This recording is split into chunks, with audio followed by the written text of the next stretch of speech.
Hello all. In this video we are going to know one of the important topics of grammar and which is almost occupies 50% in grammar of English. That is tense. So what is the meaning of tense first? In all other languages we have the grammar like this, and in Telugu we call this as column, right? So in English we call the same as time.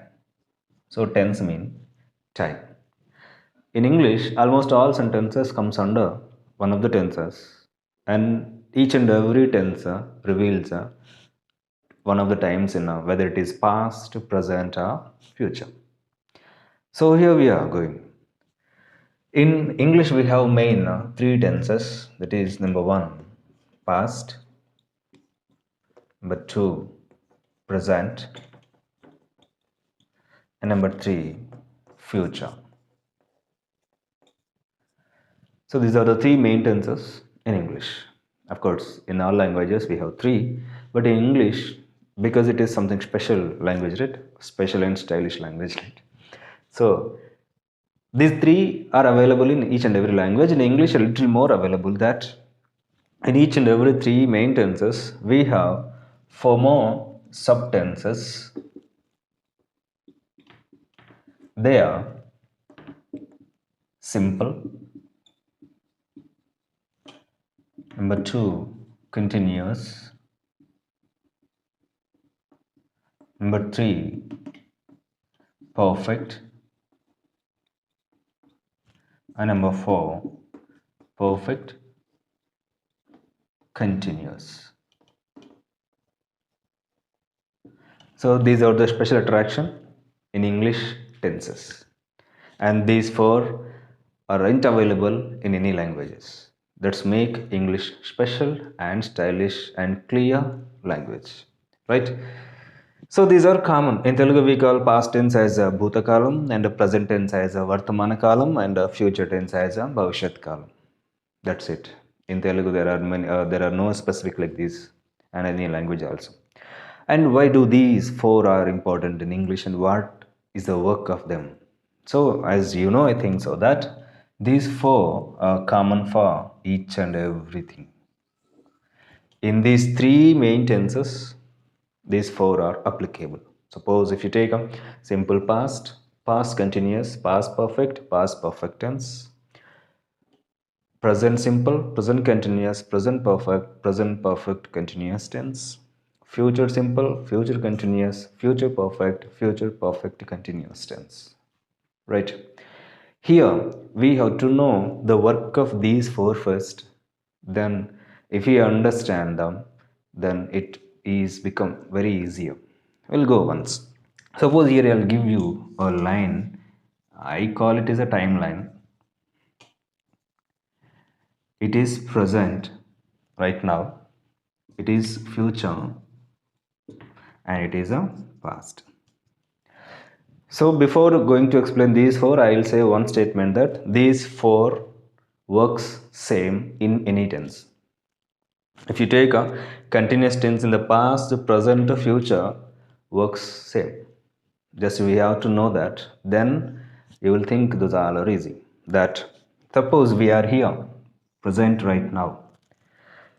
If you want to speak present situation, something work is going on. At present, something work is going on. It explained in present continuous.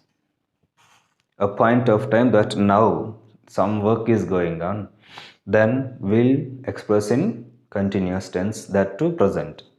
Continuous mean the work is in progress. Same, if we are talking about an action which is completed already in the past, but we are talking about in the past, the work is going on.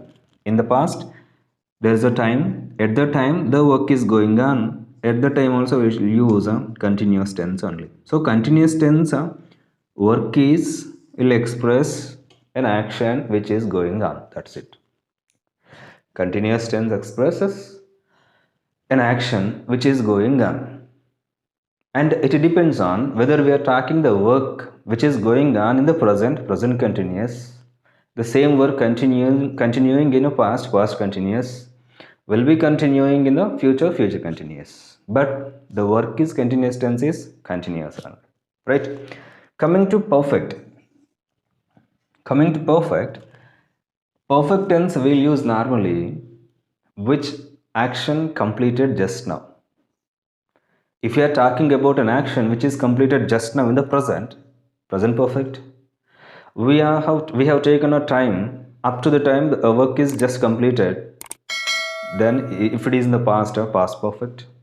If you're talking about a work which will be completed in the future, just now, future perfect. So perfect tense work is to express an action which is just completed actions, continuous ongoing actions, in any tense, in any tense. Coming to perfect continuous, same again, like these two remaining also same. If you want to express an action in perfect continuous, it must be started in the past, continuous now, right now we are speaking, and continuous in the future further also. Then like those actions will take a perfect continuous tense. Right? Past continuous also same, because past mean completed. That action must be taken started at a point of time, taken some time, some duration to complete, and completed in the past itself, because past, right? That must be completed in the past, but taken some duration, have started, completed, taken duration, right? Future, just keep in mind, future we are talking about, that work must be started in the future, taken some duration, and complete in the future. Here only it must be started sometime, and now right now is continuing, in further continuous, perfect continuous will take a. So each and every these work is same. Whatever continuous work is in present tense same, past tense same, future tense same. Just we have to know the timeline, that's it. About what we are talking, about what time we are talking. Right? So among all them, we are going to learn now about simple tenses. 3 simple tenses. Right? The structure of simple tenses. I'll give you past, present, future simple tenses at once. Why do these call as very simple? Because once have a look on structures. Subject is common for all. Past simple, present simple, future simple. Right? And object is common for all, right? Subject mean nouns, and we call these doers, right? And pronouns. So these girl, which thing is doing the action is called subject, which thing is receiving that action is called receiver, and maybe these are also pronouns, but passive pronouns these are,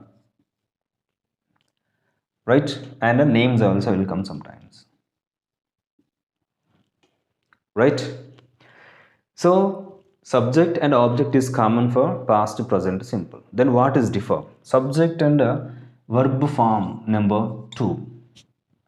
It is the structure of a simple past tense, right? And the next is verb form 1. And in future, must remember that shall and will takes place in all tenses of future, plus base form V1. So this is the structure of 3 tenses, subject plus V2, and also we call past form, and this is called present form, and also same. These are the 3 simple tenses. Why do we call simple tenses? Mean in this there are no any auxiliaries and there is no any complexity of a structure, just simple. That's why called simple. And if you know all simple tenses, then you come to know how to speak spoken English and all things well, and how to express your emotions very clear and in a simple way. That's why it is named as simple tenses, right? And past simple will use to express the actions which are completed not only yesterday, even before 5 years, 10 years, 50 years also. Simple way that subject, suppose Raju went to a movie. Raju went to a movie last Sunday. Raju went to a movie last Sunday. So you have to remember that in simple past you have to mention time. Time must be mentioned in simple past. And it is very simple. Raju went to movie last Sunday. It is subject and it is with to past form and it is an object along with the time. Whatever action. Simple thing. We have to know only what is past form of that verb. Right? And coming to future, if we take the same example, future, here we take a Raju subject as mentioned here, and in future I said Shallan will mention Raju will watch a movie tomorrow. Raju will watch a movie tomorrow. So here I mentioned a movie mean any one movie as we discussed in articles. Not any particular movie, any movie. Raju will watch a movie tomorrow. And here you have to ask me that shall and will, there are two options. Why do I use only will? So here there are pronouns I, we, you, he, she, it, and they. So for these pronouns, shall is agree with only I and we, and the remaining agree with the will in a common sense. Of course, they have other meanings also, but in future tense, shall agrees with only two, first person, singular and plural, and will agrees with the remaining all. That's why, as Raju comes under he, it agrees with the will. Then I used Raju will watch a movie tomorrow. So it is for next action, further action, that is right according to structure. Right, coming to simple present. Simple present is a special tense among 12 because it has lot of usages. So we will discuss about simple present in a separate video because it takes time, right? But till the time you have to practice on simple past, whatever actions you have done yesterday. Suppose I woke up yesterday. I woke up at 6 a.m. yesterday. I took my breakfast. I took my bath. I went to school. I went to work. I went to office. I did my job. I came back home. I slept at 9 p.m. Like these, you have to practice with this. Then you come to know very easy that is. And at the same time, use tomorrow's actions also, right? With these. I will wake up 6 a.m. tomorrow. I'll go to office. I'll go to school. I will do my work. I'll come back at 6 p.m. I will take my supper at 8 p.m. I'll go to bed at 9 p.m. Right? Simple past. By using that, we can express last day's actions. With a simple future, we can express next day's actions. Right? Then we will talk about a simple present tense in a next separate video and a special video. You come to know that there are some wonders with a simple present, and those you come to know in next video. Till that, practice on simple past and simple future. Hope you will do that and get good command on those two tenses and use daily whatever you have practiced with your colleagues, with your friends, even with your family members, with your children even. By using we can get or gain more confidence and which helps us to speak in English only. Hope it helps a lot to you, and we will meet you in a next video with a simple present tense. Thank you all.